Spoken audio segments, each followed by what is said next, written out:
They say there's no devil, Jim. But there is. Right out of hell, I saw it.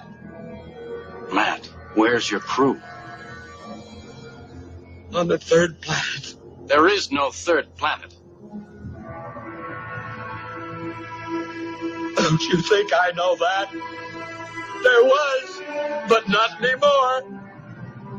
They told me they saved me, drowned 400 of them. Space, the final frontier.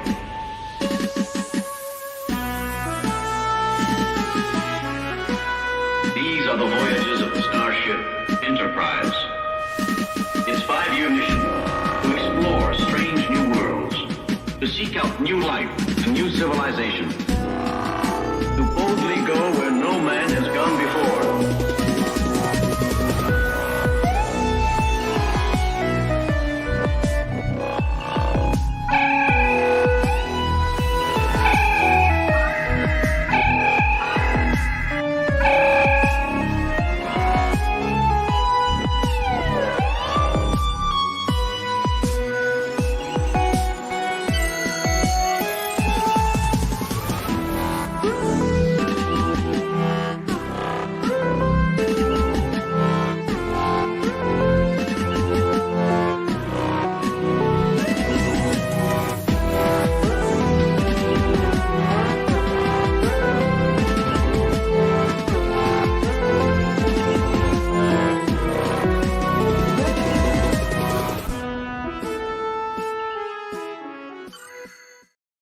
Hey everybody, welcome to the landing party. I am your host, Graham Nolan, and we got a good one today.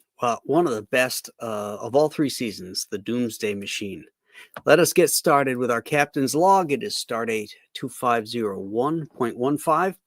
The Doomsday Machine, written by Norman Spinrad and directed by Mark Daniels. This is an episode that, like many Star Trek episodes, was plagued by budgetary problems. Robert Justman was petrified by what he thought the cost would be to translate Spinrad's script, The Planet Eater, into a Star Trek episode. One of the ways they were able to save money was because of AMT. The model company had built their shuttlecraft in exchange for the license to make models of the Enterprise, and they used one of those $3 models as the Constellation. They beat it up, they melted it and stuff, and they shot it at a distance, and saved them a ton of money. It cost them $3 to do that. Norman Spinrad was a young and up-and-coming sci-fi writer with 3 books to his name when Gene Roddenberry approached him about doing a Star Trek script. He had never worked in TV before. After his first treatment was rejected, Spinrad pulled out of his files an unused novelette about a creature from another galaxy that eats planets. Had a different ship and a different captain, but he felt that he could, work it into Star Trek. Stan Robertson at NBC was not thrilled with the idea, but was always interested in getting high-profile guest stars for the show.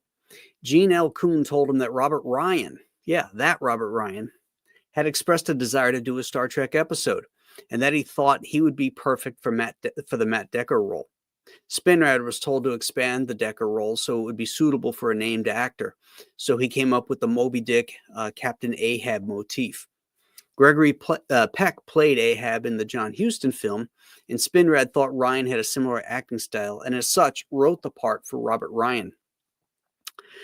By the time production began, Ryan was no longer available. That happens in Hollywood.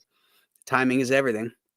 And so the part of Matt Decker went to William Wyndham. And as much as I love Robert Ryan, I don't think he would have brought the same emotional depth that Wyndham did. Ryan's a little cold and distant, sort of like Gregory Peck. And I don't think he could have, like you saw in that opening, handled that breakdown scene quite as well. But who knows? It would have been really cool to see Robert Ryan in a Starfleet uniform, I'll say that. At this point in the series, Shatner was going through a nasty divorce. He was suffering from tinnitus, the result of an explosion when they were filming Arena, which plagues him now through all his entire life. And he was stung that Nimoy had received an Emmy nomination as well as a raise in his contract. So there was a lot of tension on the set. Shatner's contract stated he had to have more lines than any other cast member, so he went through the script and started cutting outlines for Spock. This was not the only cause of tension, as director Mark Daniels was pushing the cast and crew to get this episode shot in 5 days instead of the usual 6 to 7. They started out behind schedule, and Daniels was promised a $500 bonus if he could get it in 5. I opened the captain's log with everyone talking about their budget fears, but as it turns out, this episode came in $8,664 under budget, the first of the second season to do so. So that is your captain's log, my friends. We have some of our team is beaming in late. We must have trouble with the transporter, but I was assured they would be in a little bit. But one of them is here. That Mama Star Trek girl is here. Hi. I thought I was going to be late too, but I guess I'm feeling fine. Yeah, your mic is down. It's very low. That's better. Let me. Oh, there you go. Oop. Is that better? Yeah. Oh, yeah. Much better. Okay, that's weird. Huh. How you doing? I'm good. How are you? Great. Great. I got to watch this episode today at lunchtime. Yeah, I just watched it right now. Did you? Yeah. I don't really care for this episode that much, so. Really? Yeah. You know, when they remastered the Star Trek episodes with new special effects, I don't know, what was it, 5 years ago, 10 years ago now? I forget. This is the one episode that really benefited from it. The other stuff is nice enhancements and all, but this episode was it was so poor, the special effects. The proportion of the Enterprise to the Doomsday machine was way off. The Constellation, like a old car going. You know? When they redid it, you know, they showed the Constellation like in the opening credit scene, and pieces of debris and flotsam and jetsam are bouncing off the hull. I thought that was just it really elevated this episode.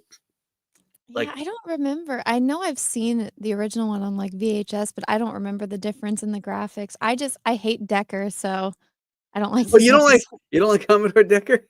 No, he needs to take a shower. It bothers. Well, I know they're trying to make him look haggard, but yeah. I think listening to your captain's log, I didn't know that about the other actor. I honestly would have preferred a different actor. I did not like this guy. So it's one of those episodes where it's like the one person that ruins it for me. Oh wow. See, I think William Wyndham makes this episode. He's so good when he gets onto the Enterprise and he has that little tete-a-tete with Spock. You know, jockeying for position. You know, the whole thing was supposed to mimic or be a metaphor for the Captain Ahab in Moby Dick. You know, that, you know, he's so crushed by his own guilt, you know, that he's single-minded and he can't get past it, you know, and he's willing to sacrifice not only himself, but another 400 crew members to do it. But yeah, dude's crazy, but I don't know. I like the idea of this episode, but I don't know. Why is it always that anyone that's not from the Enterprise is incompetent and is always trying to get everyone killed, and everyone on the Enterprise is like the best at everything ever? It's because Starfleet's all fucked up, and and the Enterprise is like the flagship spaceship. Hey, Ron. Hey. Watch, Ron is going to be completely the opposite of me in the. She doesn't like walk into here. She doesn't like this episode. She doesn't like Commodore Decker. What? Right? It's so funny. I was walking down the hall to my studio here, and I was thinking about my rating. And I was like, man, I'm going to give this one a blankety blank. So I'm shocked, I tell you. Shocked to hear that you don't like this. I thought we were going to have consensus on this one. Especially because last week we all kind of said it. We all were like, you know, this is one of the best that we were all giddy and happy because we get to enjoy episodes just like this one. You know what's really cool? You know, we always talk about firsts as we're going through this. This is the first time we see Kirk in that wraparound tunic. Yeah. And the Right out reason with his arms and shoulders showing, and I really love the tunic he wore in Charlie X. It was similar to a wraparound, but he had braids up on the collar. oh Oh yeah, yeah. Remember that? That was really, really cool. It was similar to this one, but this one looks a little bit more casual. you like the braids, huh? Yeah, I thought the braids looked cool. Ah, you son of a They bitch. look sexy. But so that was a first, and this is what I really like about this is we've never talked about the training that the Starfleet people go through. And yet in this episode, without saying anything, we see that not only the captain but security have some type of kung fu or karate training, because there's that fight in the hallway between the security guard and he's all, Well, they did. Well, you just mentioned Charlie X. They were doing judo in that one. Well, that's true. They were doing judo, but it was it was Oh. more like recreational exercise, where this was two combatants actually going at it, and punching and doing blocks and stuff like that. Yeah. And the captain being one of them. I thought that was great. Yeah, I mean, we didn't get to see the drop kick off the wall though. Not yet. You mean Kirk Fu? Kirk, yeah. Oh yeah. Yeah. I don't want you to be disappointed. I was waiting. Took me a second. So Anna, let's deep dive into the depths of Anna's inner psyche here and figure out what it is she doesn't like about this. I don't like Decker. I think if you're going to be a Commodore, you should be able to handle stress better. And the fact that he's already broken down, I think that if they You don't like it No. was, but not anymore. Yeah, no, I love that scene. See, everybody teases Shatner about his overacting. It's like, you want to talk about overacting? This guy is insufferable. So I was like, just die. Just when they're trying to stop him in his shuttle, I'm like, just let him go. Let him go. Get rid of him. Anna has a little side to her that is completely devoid of empathy. Yes. For a man's plight, losing his crew and going mad like Moby Dick and the White Whale, because that's really what the story is. Right. It's another version of that. Yeah. Even the music in it is reminiscent of a seafaring, adventurous sort of battle. It's just, I kind of like the overacting because he really drives the point home. I mean, he could have underplayed it, but he didn't. He really wanted to go the distance to show how mad it had made him that he couldn't defeat this thing, and he lost. That's the whole point, is he lost all sense of perspective and reality, where Spock even, had to say to him, even though Spock had to stand aside, McCoy had to certify that he was nuts, but he couldn't do it. So because he didn't do an examination. Right, didn't do the examination. Yeah. Which is a rare one when Spock and McCoy are on the same side in an episode. I love that where McCoy he goes, I'll certify that right now. He gets that little snap. He's all excited. They'll ask you for your documents or whatever, and he's like, he's like, no, I haven't. He says it under his breath. I haven't had time. So I mean, I it's funny because I get what you're saying about his overacting, even at the end where he's going in, he's like, where he's going into the mouth of the beast there. That one I'll grant you was overacting, but I think the part on the Constellation where he's like, but not anymore. He's got spittle coming out. He's got tears coming down his face. He sold the shit out of that to me. Think of it this way, though. Like in that scene, he's overacting. He's not overacting at first. He goes, a captain is responsible for the lives of his crew. And then as he gets closer and closer, the reality of this beast eating him alive is horror. You know what I mean? It's abject horror. I mean, we look at the Doomsday Machine as just this big Doomsday Machine with light, but in his mind, it was this demon straight from hell. that he was fighting, you know. So I like the way he drove the point home on it. Didn't I get what you're saying, how he's a little over the top, but I think it works for this. I think personally I would have liked it if he was a little bit more stoic and like he's holding it all in and then breaks. I think I would have just preferred that because just from the beginning he just seems like a crazy person. Like I don't know why they even let him on the bridge. He should have gone Well, straight to sick bay. kind of does at one point.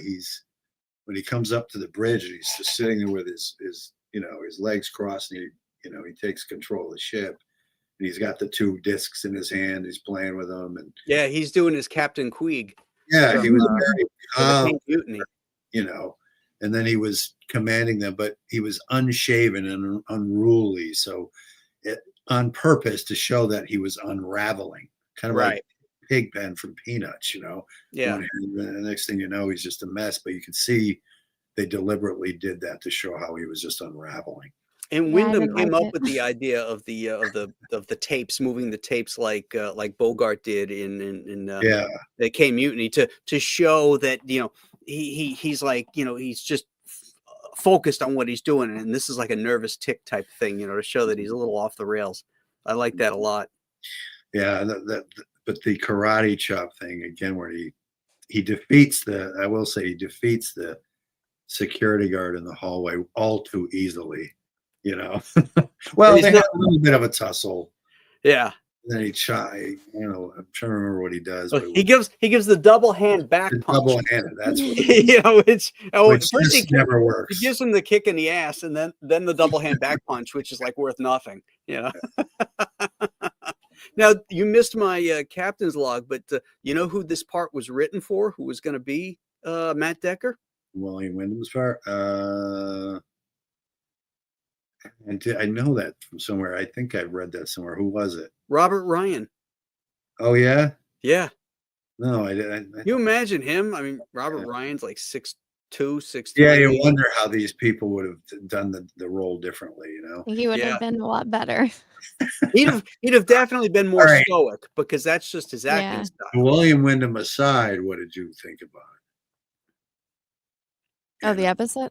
I mean, I like it once he dies. Then I'm like, all right, cool. Dies. Then it gets like a good episode, but the rest of the episode just drags for me. But the last 5 minutes are great. You just love it for that part, huh? Loves a good death. Yeah. See, now you don't like that Captain Decker, but the Captain Decker I don't like was his son in Star Trek: The Motion Picture.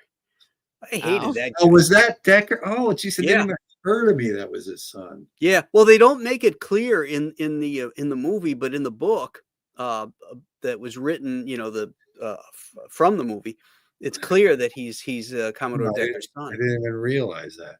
And then that guy drives me crazy because he's got a terrible unibrow, and instead of waxing it, they just put makeup on it. Which guy? Decker. Yeah, and he turned out to be a pedophile. Yeah. Yeah.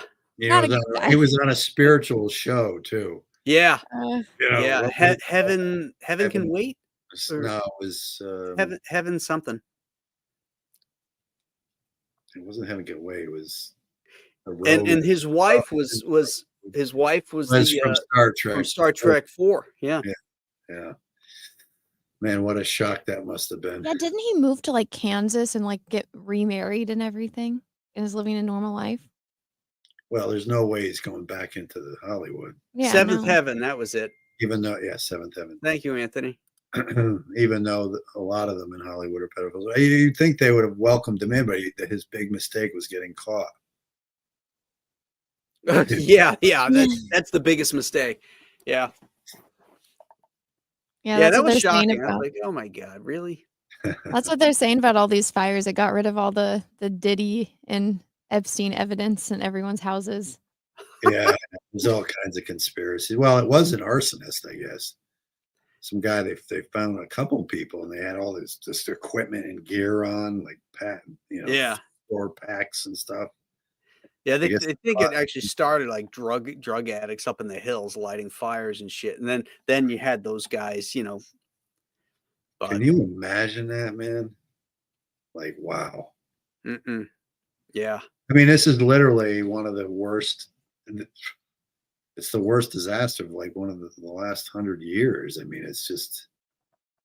Well, financially, it sure is. I think they're up to $150 billion in losses of property and business because all these insurance companies are going to go out of business, man. There's no way. All the insurance cut everyone off like a month before it happened. So, and don't think your insurance ain't going up. Somebody's paying. I know. I know. I live like an hour south of all that, so I'm like, I don't mean you. I mean all of us. That's nationwide. Yeah. They can't come up with $150 billion from. This is going to change the insurance industry, I think, because it can't keep ripping people off like this. There's got to be a better system. You can't just keep charging people more and more money and then make it a law that you have to have it. You know, like on my house here, right? You know, when I started out, it was like $700 or $800 a year. It's up to $3,000 now for nothing.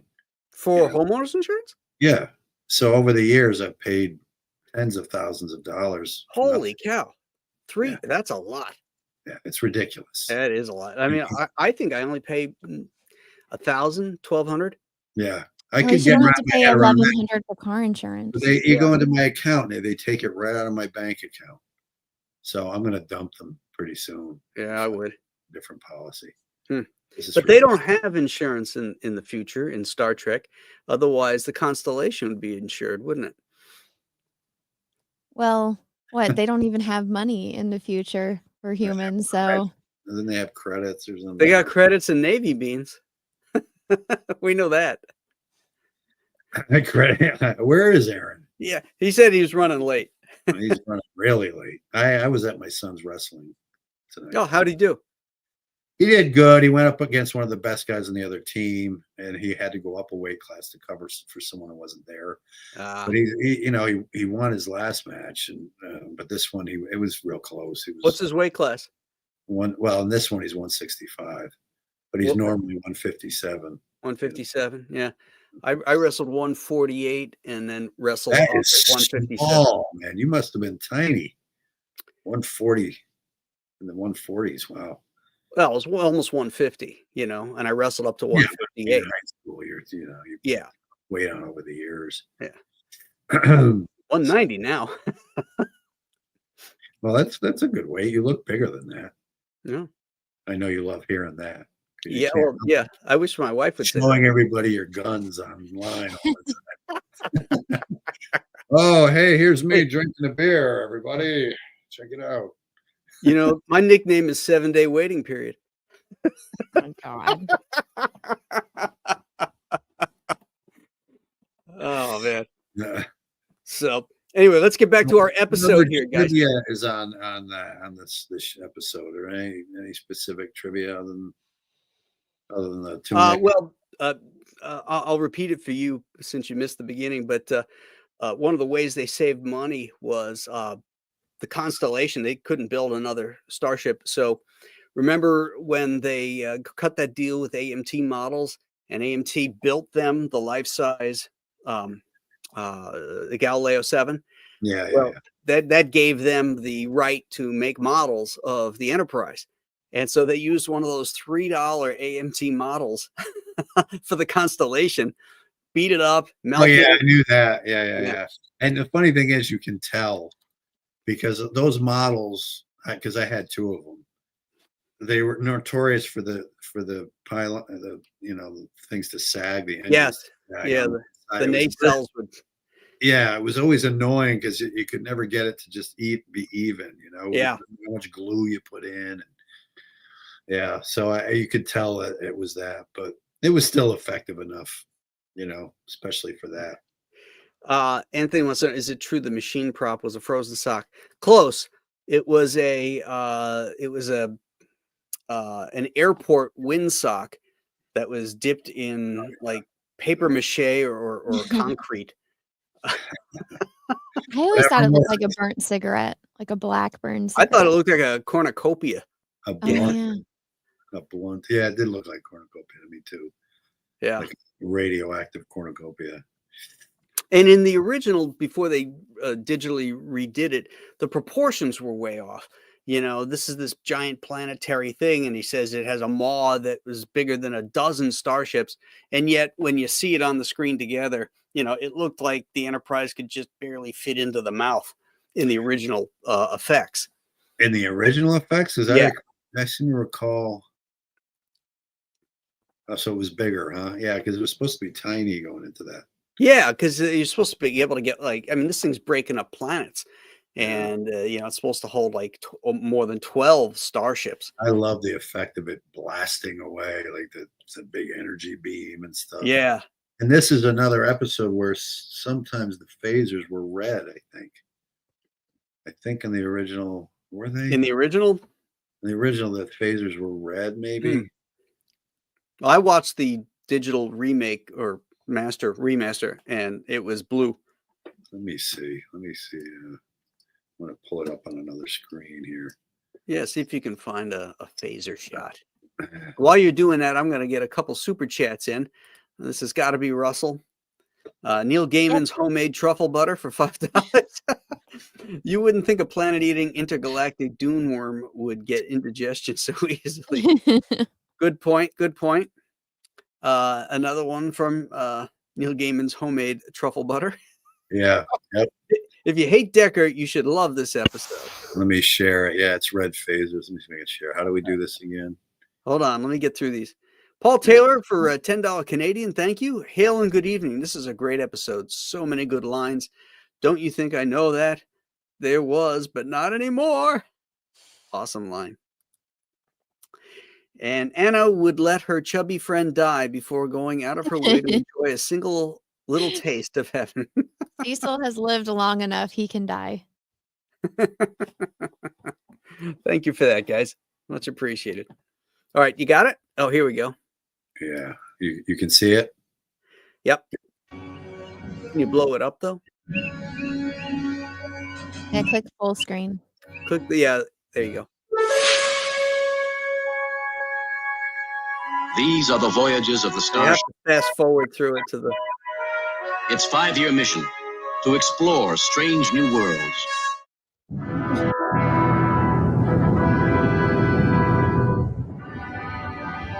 Anna, you gotta love it.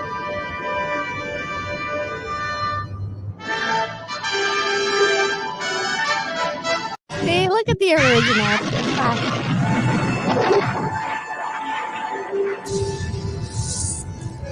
That's a cool upgrade. Oh yeah.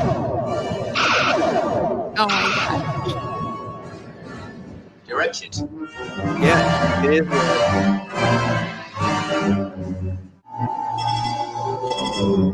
Yeah, see how big the Enterprise there is on the left?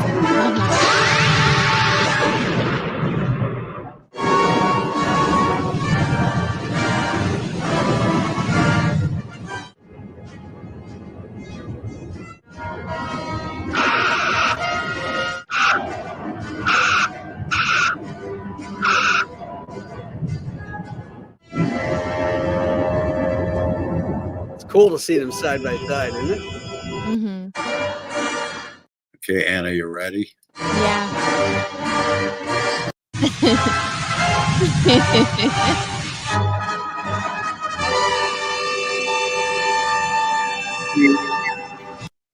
Look at the emanating things from his head.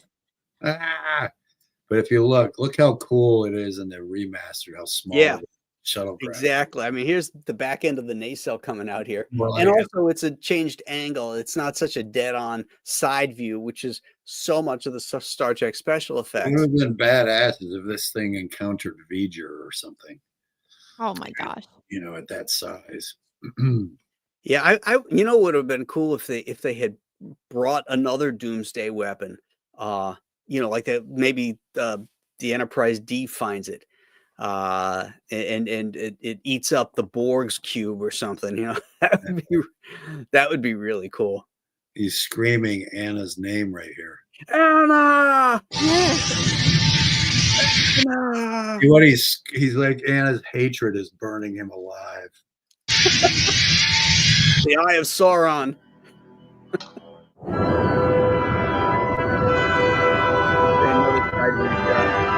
There, yeah, look at the crooked mace belt. That's cool. Like you can see the difference is really awesome. Yeah. There's still some of the effects that hold up, like Oh, absolutely. the blast from the Doomsday machine. Actually, still pretty cool in hindsight.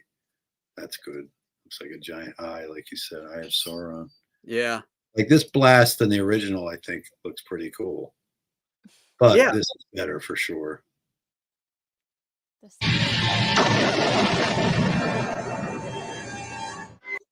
Cool. Yeah, and in the original, once it blows, it just kind of just lays there, which in space would make more sense. It's not going to roll over, you know? Yeah, right. But the little dramatic license there.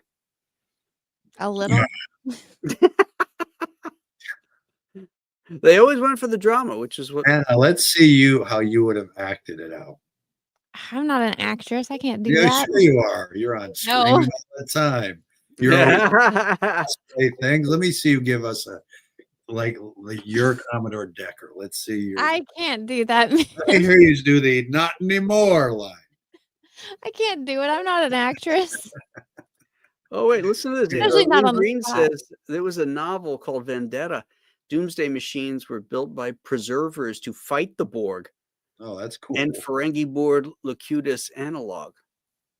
Oh, Wow, that's really. Oh, I'd love to see that made. That's really. yeah. Neat. That's really cool. That's neat when you get the backstory of something like that. It's really interesting. But the Doomsday machine is so mysterious. You don't know where it came from or anything about it. But that's cool that it was made to fight the Borg. Bless you. Thanks. Well, didn't it say in this episode it's from another galaxy? Mm-hmm. So, but the Borg originated in the Delta Quadrant, not another galaxy. Oh man, I can't believe you know that. The Delta do know. Quadrant of what galaxy, though? Did they say? Mars. Yeah, it's in the Milky Way galaxy. Mm-hmm. Oh, Come on, I thought you guys liked Star Trek. yeah, but that came. I like the original Star Trek series more than anything. second generation. Yeah, I'm not the big next generation dude. Like I said, it's like I always feel like I'm in a dentist office when I'm on that bridge.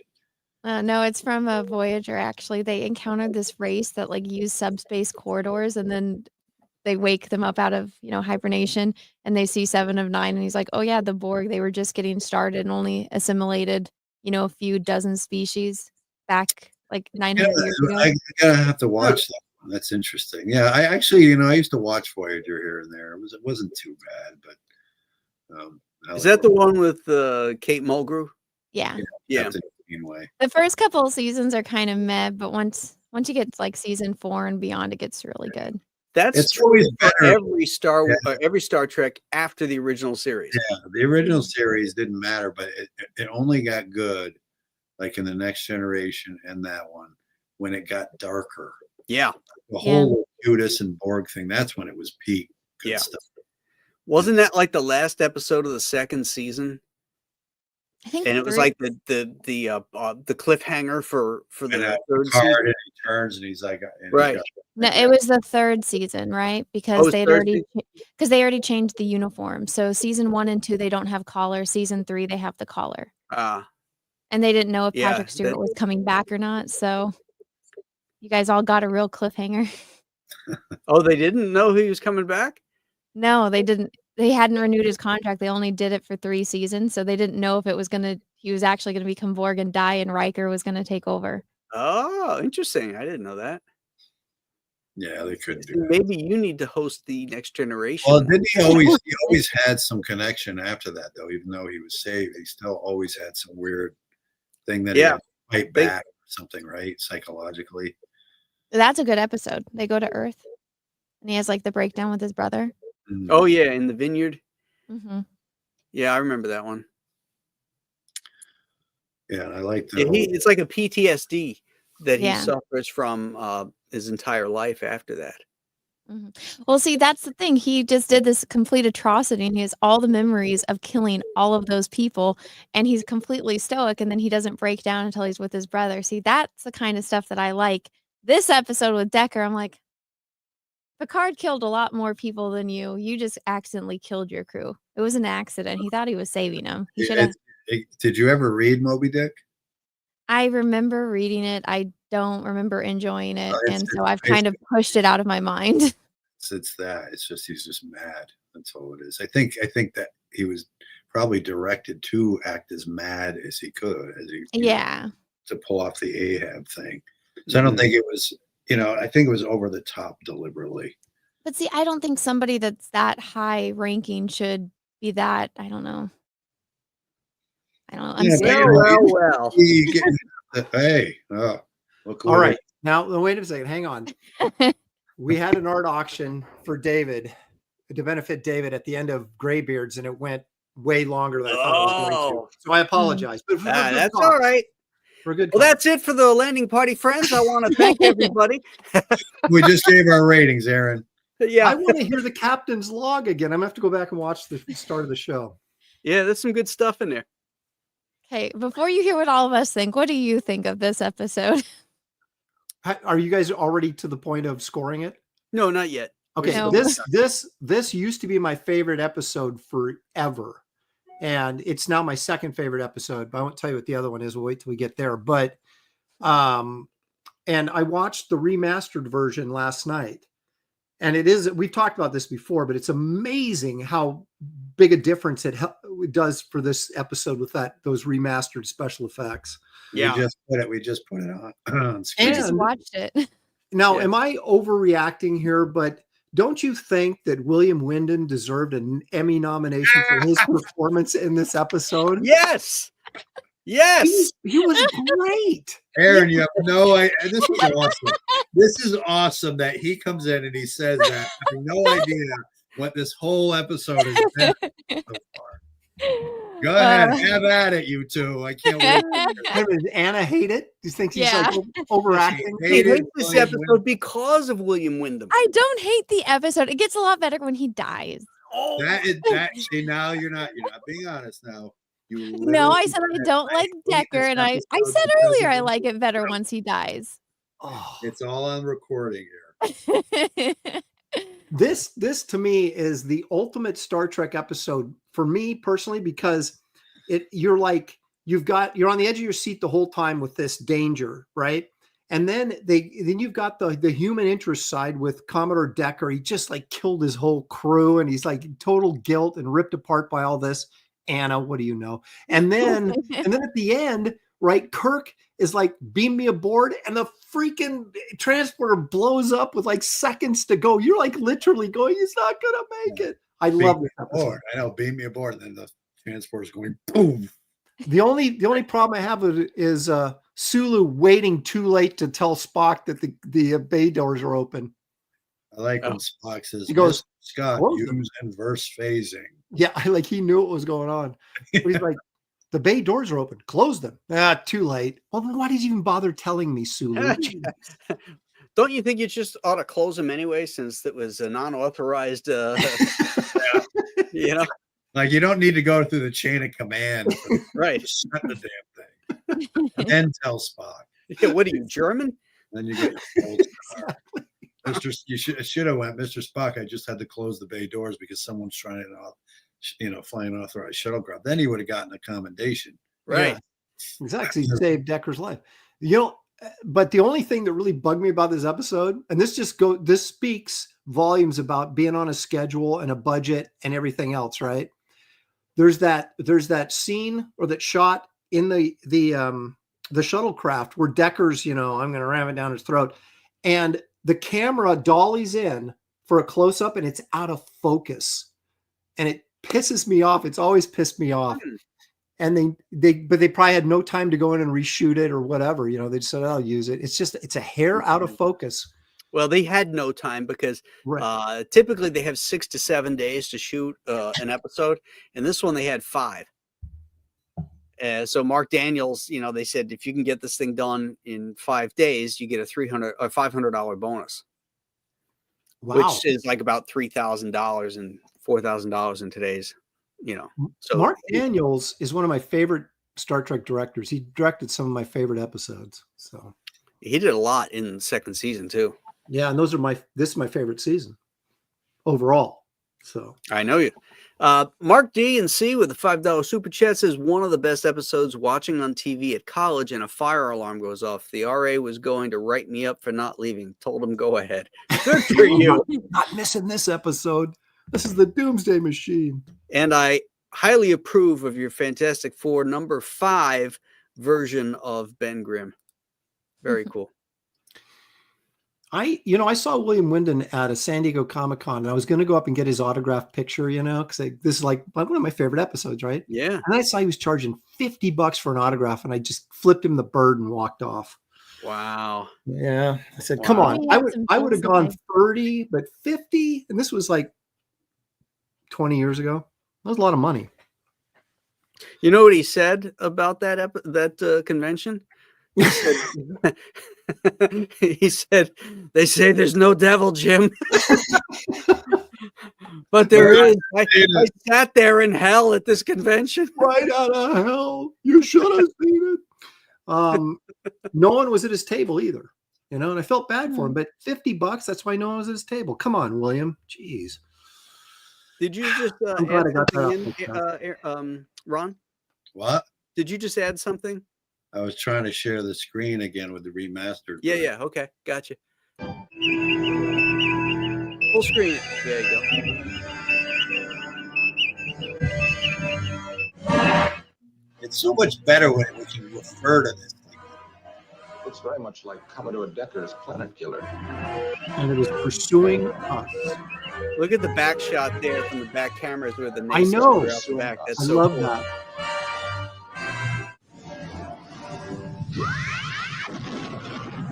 Is it bad I like the original better than the upgrades? Well, the log in space is better remastered. The cornucopia. Yeah. Love the crazy. Yeah. But, it's funny as you can see how animated the originals are, but it still doesn't bother me. I love it.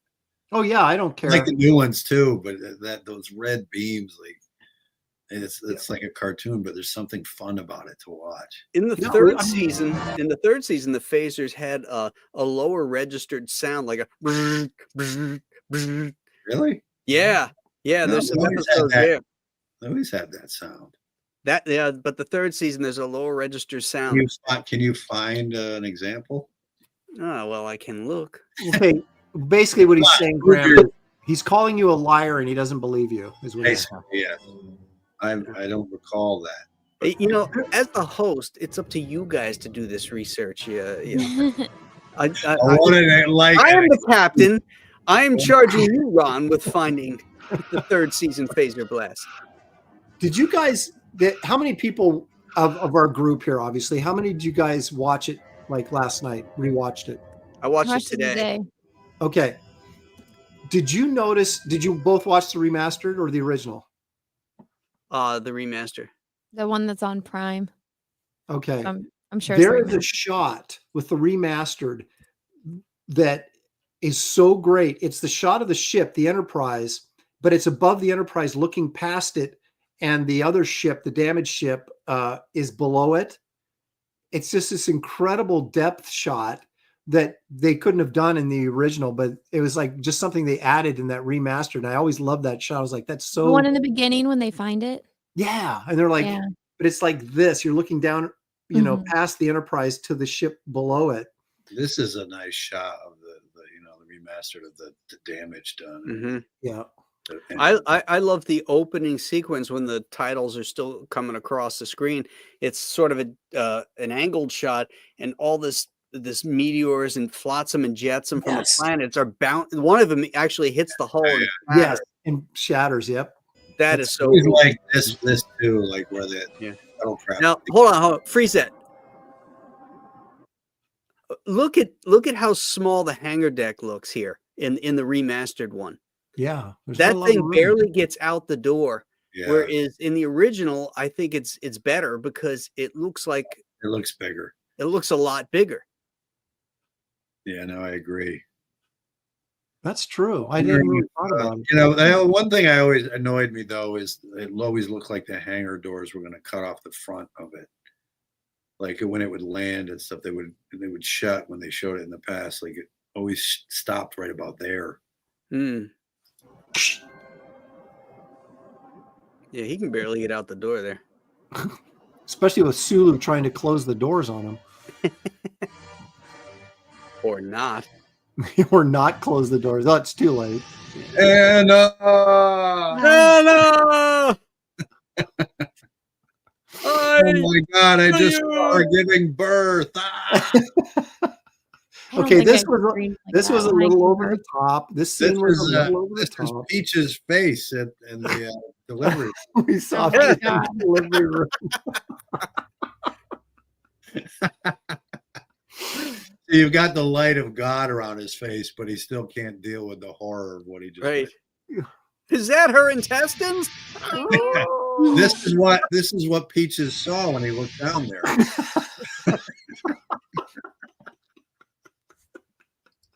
There's the doctor responding to his expression. Here's Peach. Hold on. Here's Peaches. Oh my God. Here's Anna. And the doctor. And the doctor. He's like, he lost Peaches.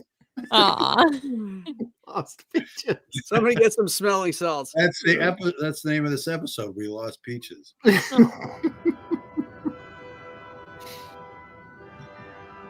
I still think the special effects for 1967 were fantastic for the show.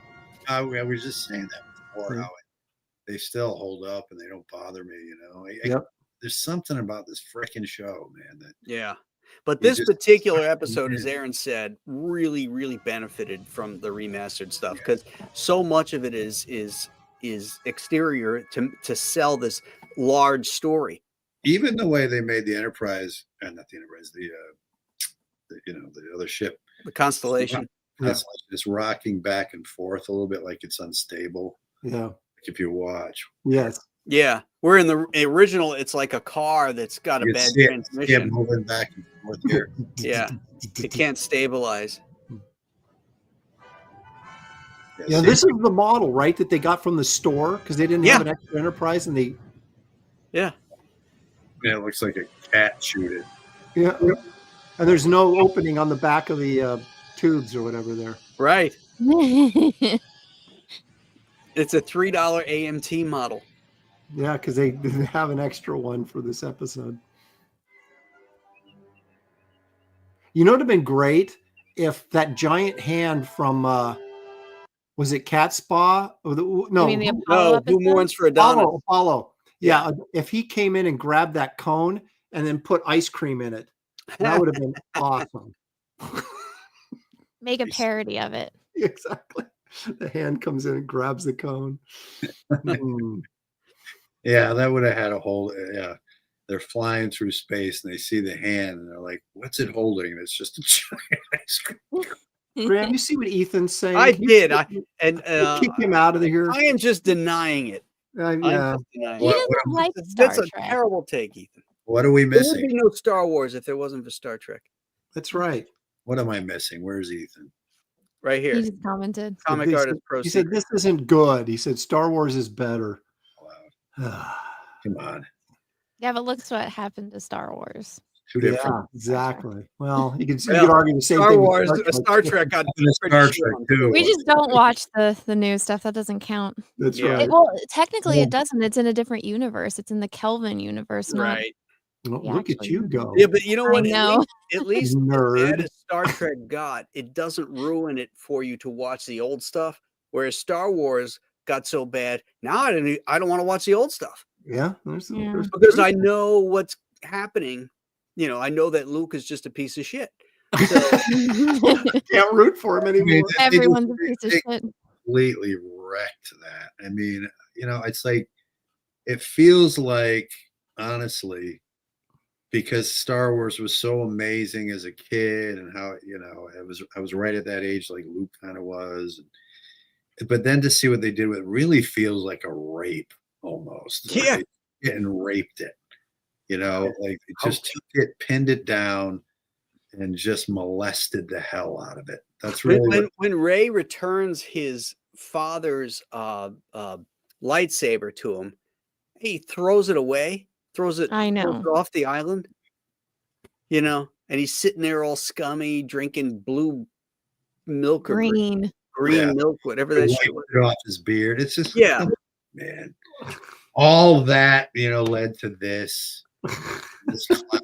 I mean, yeah, we invested all of that into his journey, and just to find out he was a shitbag. Just because the people in charge wanted to make some kind of feel good about themselves to do that to these characters. It really was there's labors of love and then there's labors of hate, and that felt like a labor of hate to me. Mm-hmm. Because they just hated the fans for real, and they just decided to take it and rape it and say, screw you, you can't do anything about it. Mm-hmm. That's because they felt powerful, taking away something that this generation loved so much, and it was insidious and shitty. So that's my opinion on it. There you go. Can't state it better than that. So Anna, what was do you have any information about what Lucas thought of, after he sold it to Disney and they started coming out with this stuff? Did he ever comment about the crap that they were putting out? Yeah, if you read that book I talked about last week, Bob Iger's book, it's called A Ride of a Lifetime, when he found out that they weren't doing his scripts, and he's like, what the hell are you doing? And then he even commented on how he's like, in every Star Wars movie, he introduced something new. So it's like, so there was progression not only to the story, but the visuals and everything. And Bob Iger has it in his book that George hated what they were doing, and the fact that they, just kind of went off script completely. He's like, these aren't my characters. I have a clip also on my channel where George is talking to a bunch of kids. His wife is like, she was a chairperson for DreamWorks. And so she was teaching a business class to a bunch of 12-year-olds. And it was like one of these virtual Skype things. And so she invites George on. She's like, oh yeah, you're talking to kids. And so he starts talking about how he's like, these movies aren't mine. They completely went off from my story. He's like, that's not mine. But the first 6, those are mine. So it was his way of being diplomatic. But yeah, that white slavers comment, I think, really struck home for them after The Force Awakens came out. What was that comment? You never heard that interview? No.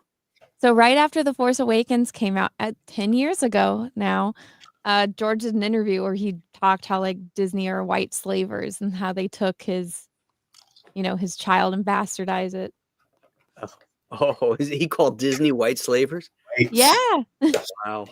But he got $3 billion for it, so that's a weird thing to say. I mean, look how they massacred my boy. Yeah, it's weird because he's being politically. Well, it's like he's virtue signaling, but yet at the same time, like he's still acting like a far leftist by saying white slavers, but yet he's disparaging the same side for doing what they did with it. It's like, that's a good point. You know what I mean? Yeah. He's not venturing out to say you guys are whack. Right. He's applying their leftist ideology or perceptions to himself and his situation. Yeah, and then projecting it back so he doesn't get in too much trouble. Here, I have a clip. Let me just share my. I don't know if you have 3.4 billion. How much trouble can you actually get into? 4.5 billion. Or 4.5 billion. How can but he wanted like 10. So this is his wife, Melody, and then that's him talking to a bunch of kids. That's his wife? Yeah, that's his wife. How many times has he been married? Twice. Wait, that's George Lucas? Yeah. I don't see the goiter. He lost a lot of weight. No, it's right. This is just a low res clip that I had. I have it in like a. He had that real pelican's gullet going for. Yeah, the goiter. Goiter hanging. Always had fish swimming around in there. You can still kind of see it. This is just a really low res video that I have. But here, I'll play it for you.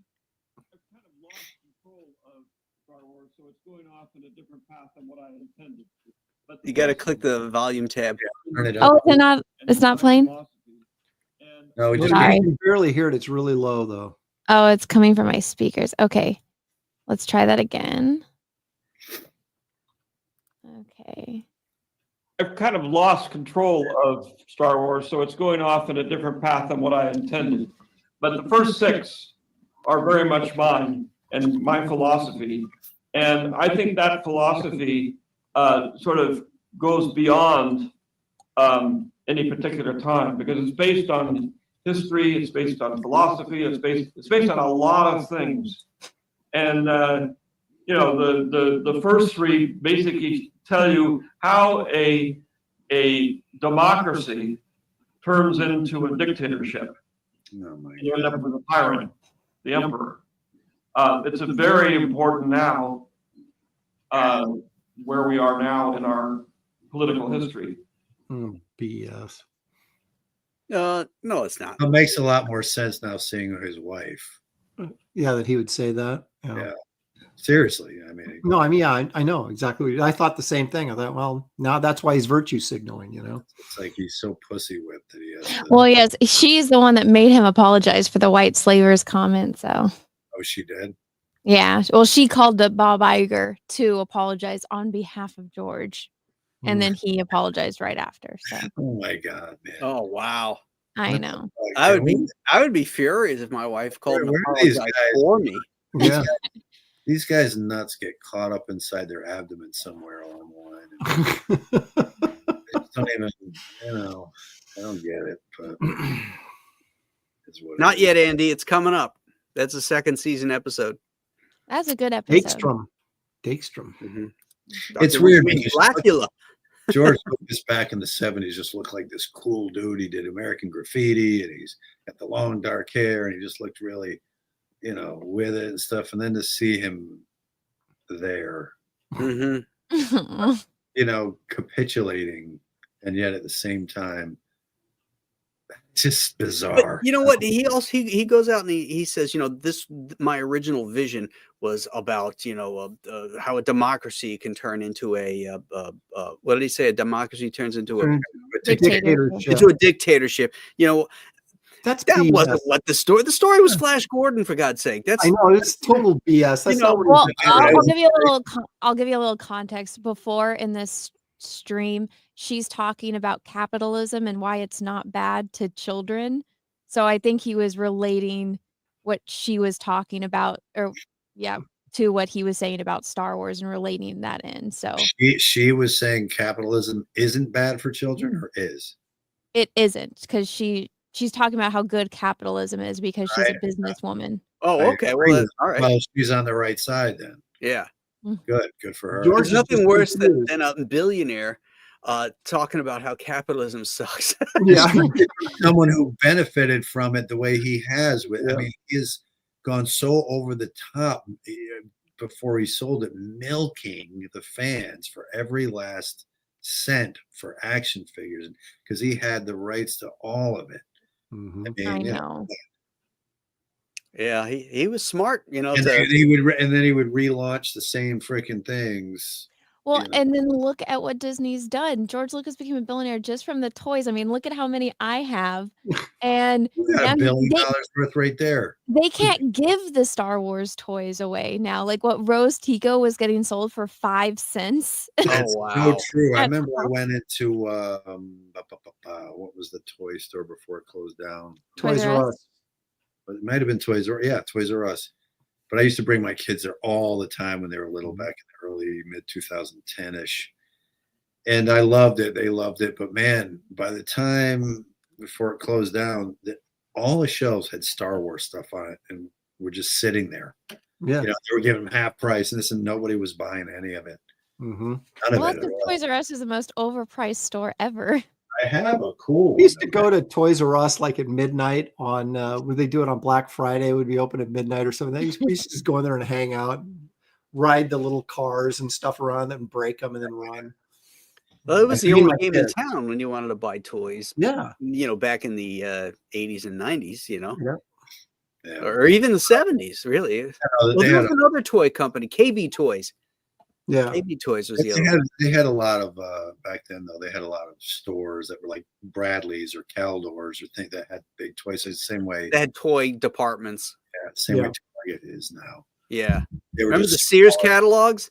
Yeah. Get the Christmas catalog. You'd be circling it. Yeah, that's where we got our Christmas presents. Was out of the Sears and J.C. Penney catalogs. For them because my brother would always rip out the girls and bras sections and put them under his mattress. What? He'd open up, pick up his mattress, and all these pages from Sears catalog with girls and bras on. We didn't have access to anything else back then. You can't get Playboy Victoria's Secret, so Sears it is. Oh my God. Yep, J.C. Penney, Sears, whatever it was. I think it was Sears, but they were kind of black and white, and they're very pointy bras too. They look good. He had his shit. He knew what he wanted. He was a man who knew what he wanted. Don't take off the bra. Just leave the bra on. Oh my God. Oh God. All right. I think it's time we do a little grading here. I can't wait to hear what Anna's doing to my favorite episode. I'm gonna go last. Can we save Anna for last? Yeah, let's save her for All right. I already know. Yeah. Yeah. Anna's made no bones about what her feeling is. All right, we'll start with you, Ron. I would give it a 9. I just love. I'm a big fan of the Moby Dick story, and to be honest with you, even more so now because of how Trump is the orange whale. I mean, and these freaking lunatics have gone after him like with their harpoons of hate. Like that dude, I've never seen anything like it, literally in my lifetime. No, we haven't. And then they point at everybody else and say you're the crazy ones when they're so he drives them so crazy. So, but anyway, I love that aspect of it. I think William Wyndham, his madness was deliberate. I think I get the idea that he's this captain and he should be, but you never know with anyone. Anyone can snap. It doesn't matter. You could be the most stoic person, that's ever lived. You never know what's going on underneath all that. And I thought he did a good job of revealing just how those pieces just snapped in him, and he was just mad with obsession, over getting this thing to the point where he was willing to even risk the Enterprise's crew. And that's what he didn't see. That's why I thought he was so effective.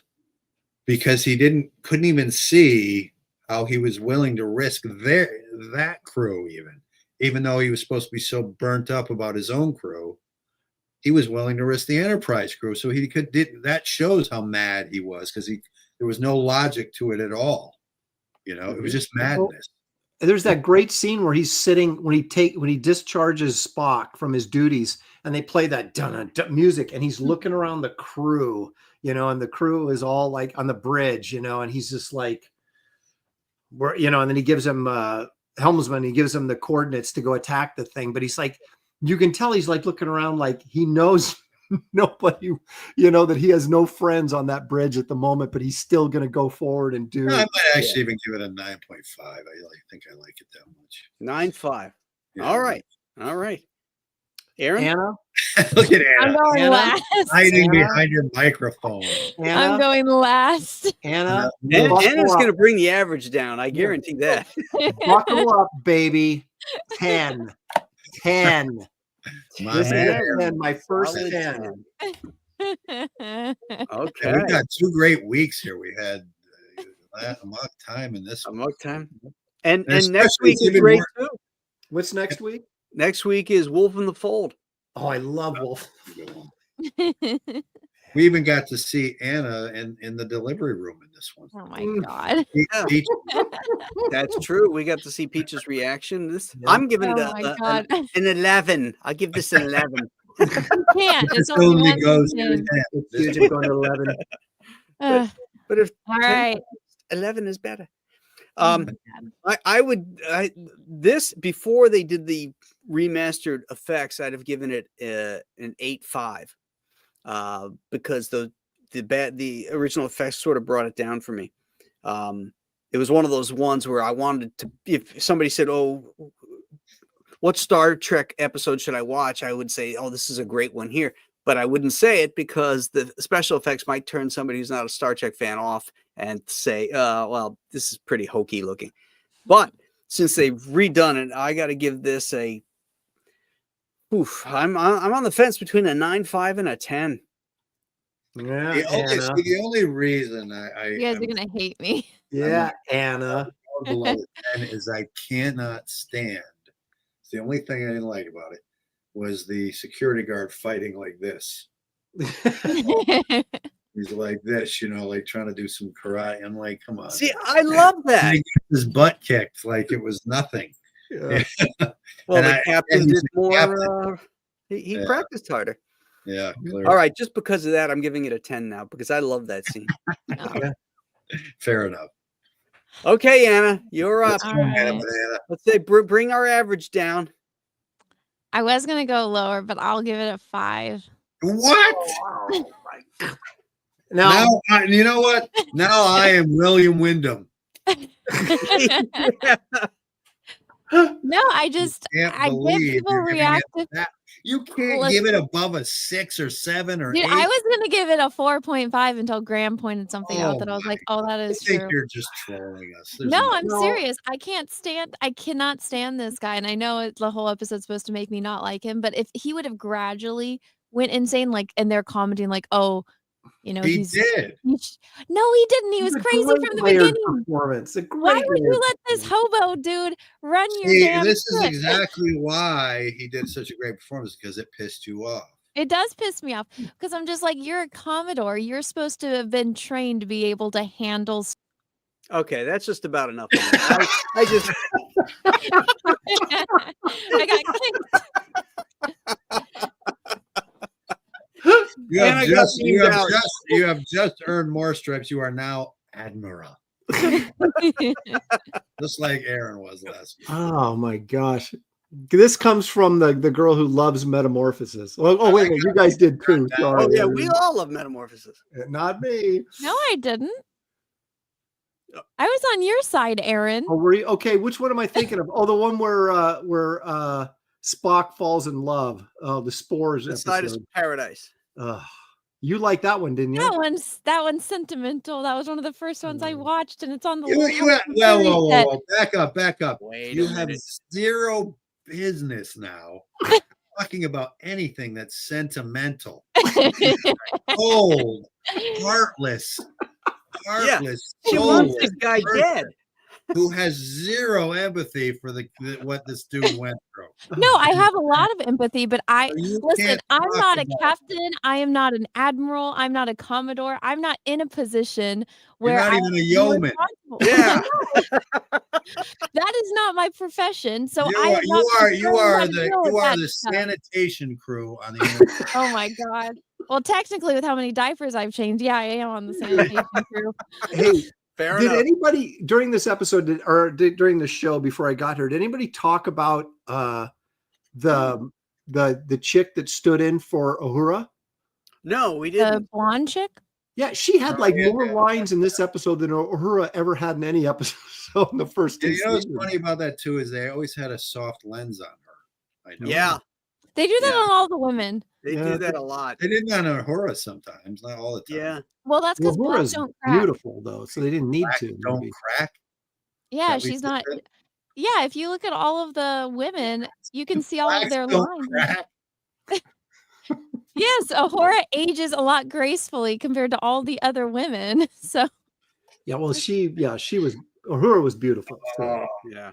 So she's probably the oldest woman that was in the cast, and she looks better than all the rest of them because they all have they didn't have Botox back then, so you can see all their wrinkles and everything. Was she older than Roddenberry's wife? I can't even take that, man. I think so.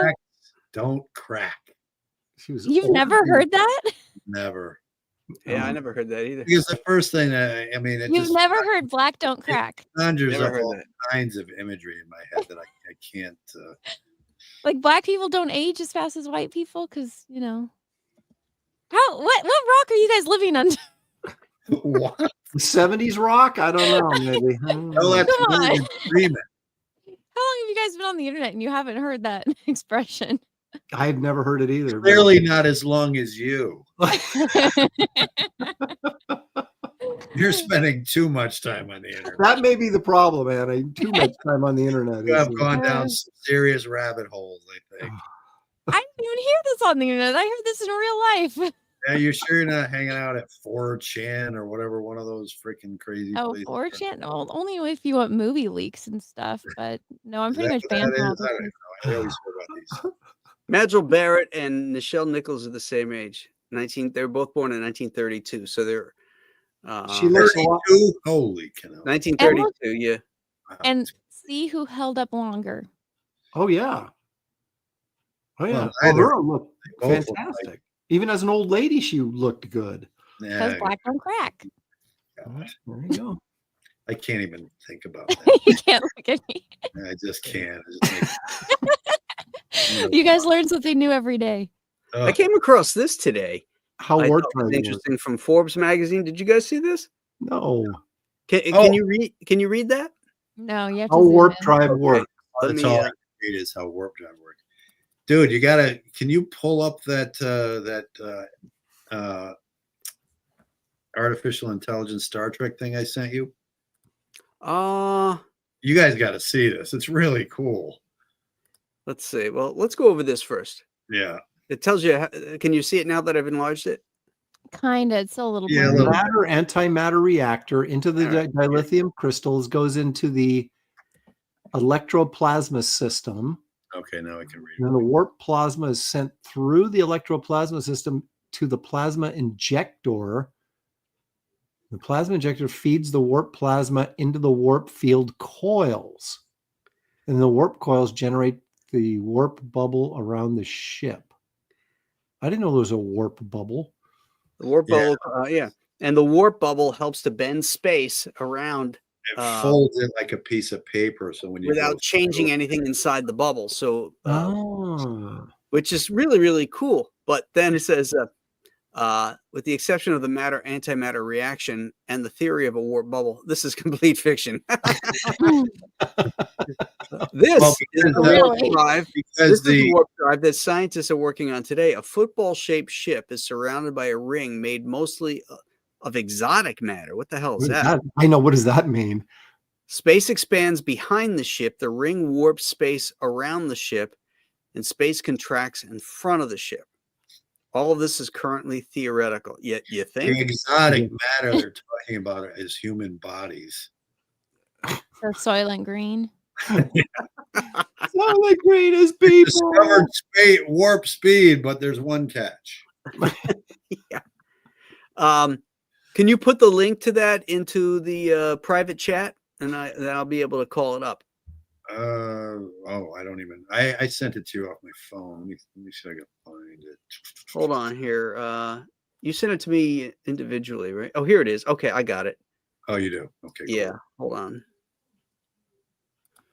I really want to see a movie of this that's been done this way. It's really neat. Okay. What is it? It's an artificial intelligence version of Star Trek. All right. I've seen this. Done in like the 50s sort of style. Oh, Well, yeah. I've seen they've that done a ton of these with different movies. Yeah, this is really cool. A lot of them look better than the ones that we get. Oh, yeah. Okay. At his side, the cold. Hold on. Is there a way I calculating spot? No, you can't. Line sees through the fog of war. You know what the problem with these are? They're too As long. Enterprise through uncharted territory, where every decision could mean life or death. But out here, trust is as rare as water in the desert. Old alliances crumble, strange new enemies rise, and a cold war brews in the endless night. With each mission, the stakes grow higher. The crew must navigate a galaxy filled with conspiracies, betrayal, and danger at every turn. As they encounter alien species, a mysterious world, the Enterprise becomes a beacon in the dark, holding the line between justice and chaos. In a galaxy where the truth is elusive and danger is ever present, Kirk and his crew must solve the ultimate mystery. How to survive in a universe that's always one step ahead. Star Trek, where the final frontier is darker than you ever imagined.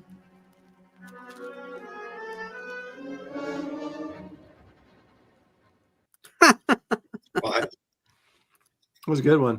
It's funny how little bits of it, like the Star Trek logo there, then looks like the was it the model kit version? Oh yeah, yeah. Mhm.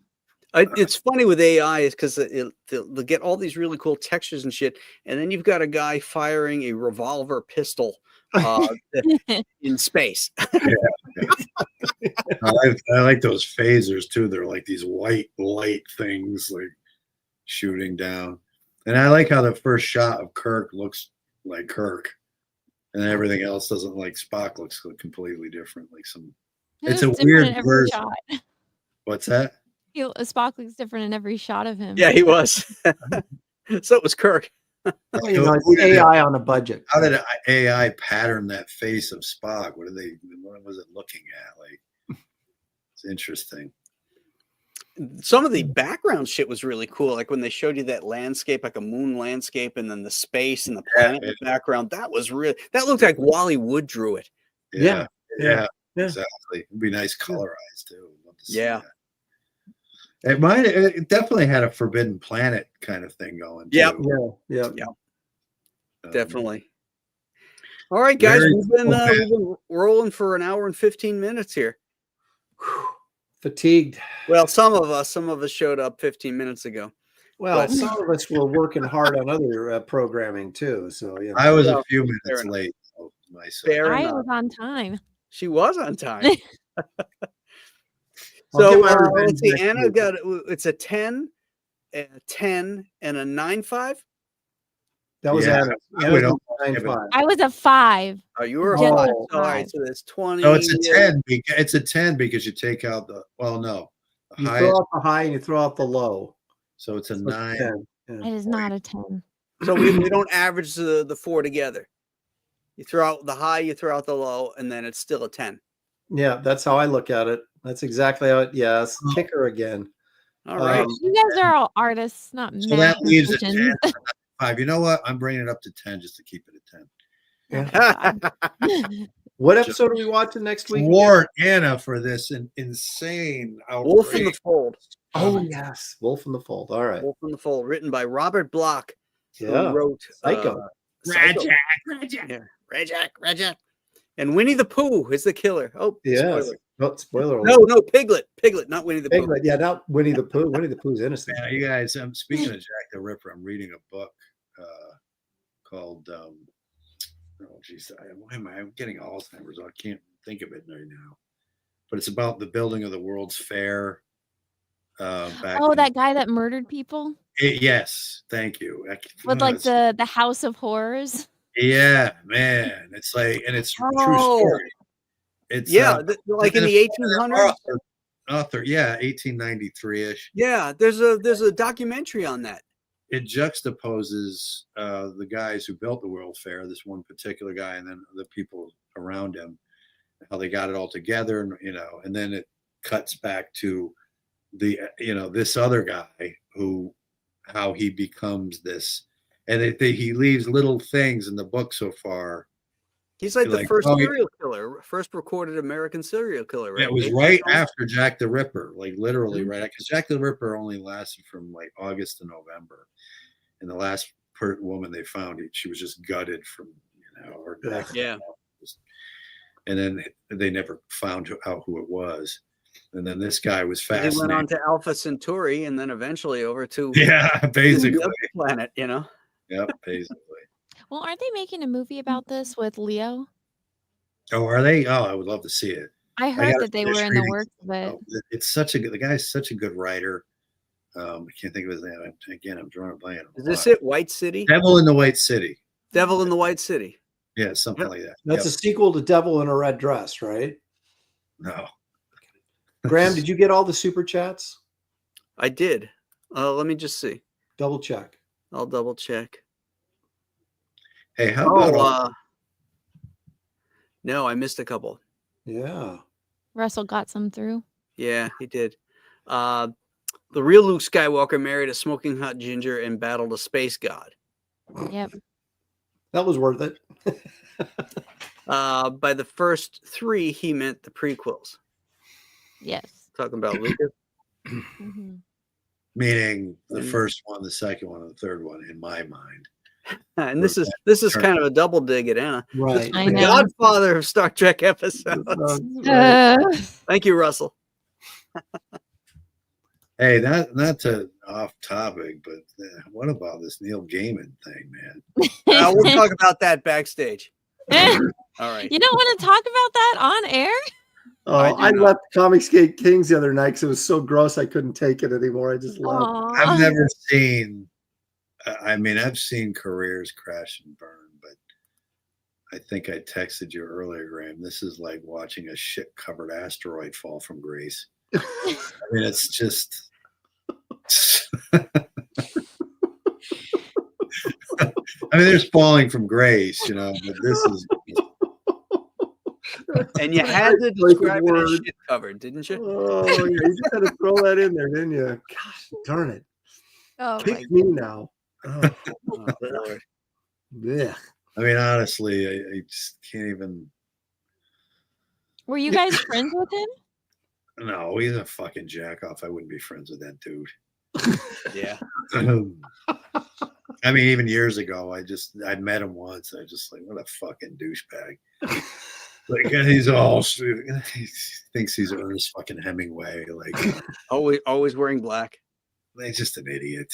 Mm-hmm. Clearly. Yeah. It's the guy who took himself and his ethereal bullshit too seriously, you know.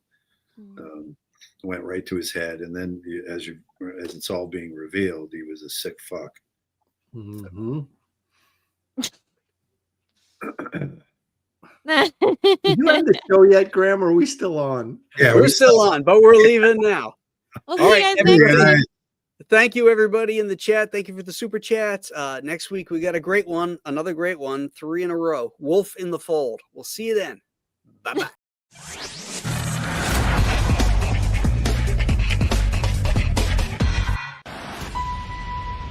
Space, the final frontier.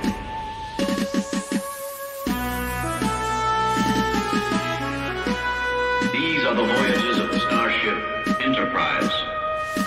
Its 5-year mission to explore strange new worlds, to seek out new life and new civilization, to